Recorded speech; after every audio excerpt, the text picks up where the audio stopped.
guys, this is Ashley back with another video. Before we get into the video, like, comment, and subscribe to the channel.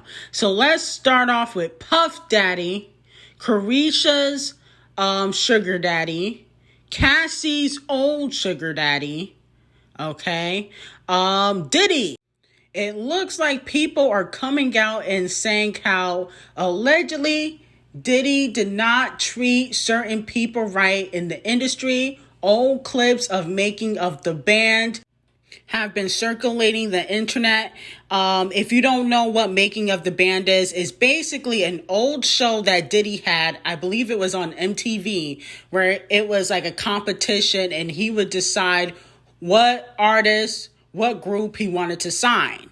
He ended up signing Danity Kane, and he also signed Day 26, okay? Now, those groups had a few bops, but ultimately, the groups fell apart because of Diddy, okay? He would treat them terribly, curse at them, yell at them, have them go get his food. Had nothing to do with being a writer or a good singer. He really was low-key, allegedly abusive towards them. But am I shocked? No, okay? Diddy don't even help his own sons, okay? Musically, King Combs, Quincy, and Justin Combs are flopping, okay? So I'm not really shocked that Diddy has ruined several people's careers. Yesterday, he responded to the backlash and he said, stop bitching and moaning and go get it. Okay, so he has no remorse. He doesn't care how he treats people. And he's very conceited because, he's worth like $800 million. Diddy better be careful because, I could see somebody making a documentary called Surviving Diddy or Puffy or Sean John, whatever you want to call it. Okay, you got to be careful how you treat people, especially people that you work with. Look at R. Kelly, look at Mr. Cosby, look at Chris Breezy. It may not end well for you, Diddy. Now, moving on to Nicki Minaj, it looks like it has been announced that Queen Radio is going to Amazon, and they have created a new app for it. Low-key, I think this was sabotage, no shade, because if that was Nicki Minaj's announcement, why didn't you let her announce it? Okay, you spilled the beans before she even went on live. Okay, Nicki got to get it together. First Benzino, now Amazon. I mean, goodness gracious. I mean, she's going live in a few hours. You couldn't have waited. I mean, what was the point? Is this her announcement? Hopefully it's something else because I don't really think this was worth a live. Okay, no shade. I don't know if this was worth a live for me. We already know that Nicki Minaj is going to be like 3 hours late to the live anyway. But I am happy that Queen Radio is coming back. I'm here for the entertainment right before the spring and summer. This would definitely help with her promotion in regards to her next album. And then also she can interview guests like she was doing before. The only thing, hopefully, is not as messy as it was before. Okay, there was a lot of drama on Queen Radio because, she was going back and forth with a lot of people. It was during the hate train. But now that things are looking brighter for Nicki Minaj, I think, Queen Radio would be a little bit more smoother and a little less drama. Okay, so let me know, are you guys excited for Queen Radio to come back? All I ask of Nicki Minaj is, please no Lil Wayne interviews, okay? I'm tired of Wayne and his 3 dreads, okay? He really can't even put a sentence together, low-key. And I don't really want to hear about his sex life. No shade. Moving on to SZA.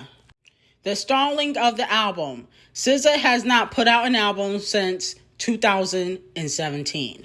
Why is SZA so scared to release? Well, one reason is because she know that she got to do her symbolisms like Chloe and Summer Walker. I don't know why she's so scared. Put some cheetah print on. cover up your eye and go about your day like everybody else, okay? Unless they want something more. Unless they want you to give up somebody like Kanye did. But not only that, SZA doesn't think that her next album will be as successful as her last one, okay? Because she had a lot of hits on that last album. That is true. It may not be as successful as, the last one. But at the end of the day, if you got a Kendrick Lamar feature, if you got a Doja Cat feature, I think the album will at least be decent. Ask, Kali Uchis as Kendrick Lamar, listen, I need a verse. That would be fire.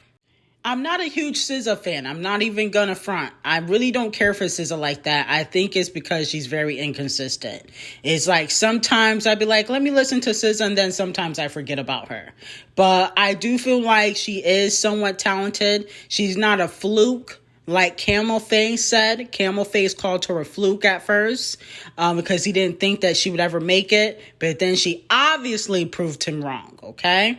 So let me know, are you guys excited for SZA's next album? I think she will release it in 2023, the latest. Moving on to Kanye. He is obviously not happy that Kim is finally single.